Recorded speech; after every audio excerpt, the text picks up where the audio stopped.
প্রথম মাথার গাড়ি অ্যাক্সিডেন্ট করছে, ঠিক আছে, প্রথম মাথার গাড়ি অ্যাক্সিডেন্ট করছে, পরে মাঝে ওই গাড়িটা করছে, পরে খুলনার একটা গাড়ি এনে লাগছে, খুলনা গাড়িটা নাগার পর আবার টুঙ্গিপাড়া ওটা টুঙ্গিপাড়া একটা আসলো, টুঙ্গিপাড়া বেড়ে গেছে গা, টুঙ্গিপাড়া এটা আবার এনে করে আসলো, এটা আবার মাথাগুলো একটা এটা কিছু মেরে দিচ্ছে, ঠিক আছে, এই আমি দেখছি ভাই।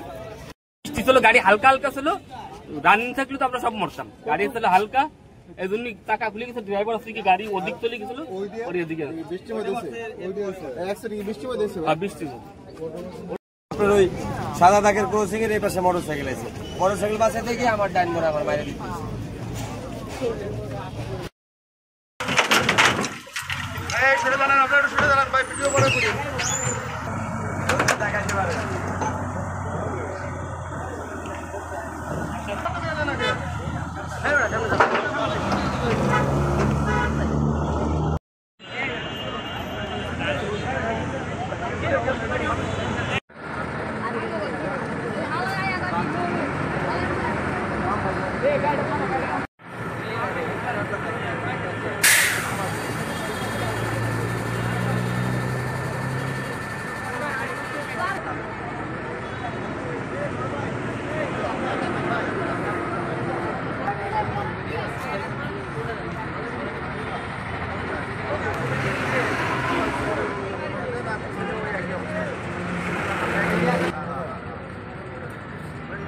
এটার পাশে আগে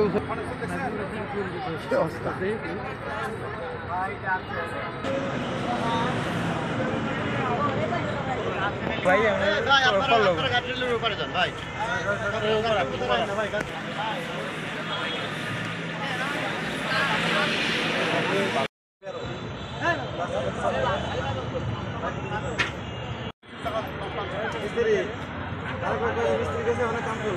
কাম করো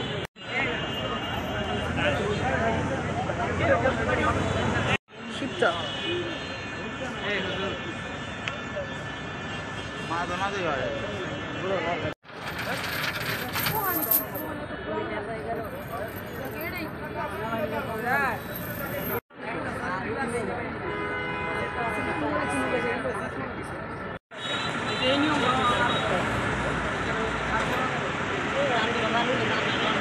আমরা আজকে সকাল 8:45 সংবাদ পাই যে শিবচর ৫ নামক স্ট্যান্ডে গাড়ি দুর্ঘটনা ঘটে। তা আমরা দ্রুত সময়ের ভিতরে আমরা ঘটনাস্থলে পৌঁছাই। ঘটনাস্থলে পৌঁছানোর পর আমরা প্রথমে দেখতে পাই যে গাড়ি তখন মুষলধারে বৃষ্টি ছিল। তো ধারণা করা হচ্ছে যে বৃষ্টির কারণেই গাড়ি মানে ইমার্জেন্সি ব্রেক করার কারণে গাড়ি নিয়ন্ত্রণ হারিয়ে মানে ডিভাইডারের উপরে চলে যায়। পরবর্তীতে পিছনে সিরিয়ালে ৩-৪টা গাড়ি ছিল এবং তারা ওই গাড়ির পিছনে একইভাবে ইমার্জেন্সি ব্রেক করে। ইমার্জেন্সি ব্রেক করার কারণে প্রত্যেকটা গাড়ি ডিভাইডার আঘাত করে এবং ডিভাইডারের উপরে উঠে যায়। তো আমরা এখান থেকে টোটাল 4 জনকে আমরা হসপিটালে নিয়ে যাই। এর ভিতরে একজন সামান্য ছিল, তাকে সাথে সাথে ছেড়ে দেওয়া হয়। আর বাকি 3 জনও সাধারণ আহত, তাদেরকে ঘণ্টাখানিক ট্রিটমেন্ট ফার্স্ট এড করার পরে তাদেরও ছেড়ে দেওয়া হয়েছে। কোনো নিহতর সংবাদ নাই। আর আমরা হাইওয়ে পুলিশ, এখানে জেলা পুলিশ সাথে আমরা একসাথে কার্যক্রম, ফায়ার সার্ভিস, আমরা এখানে দ্রুত সময়ের ভিতরে যান চলাচল স্বাভাবিক করতে সক্ষম হই। ধন্যবাদ।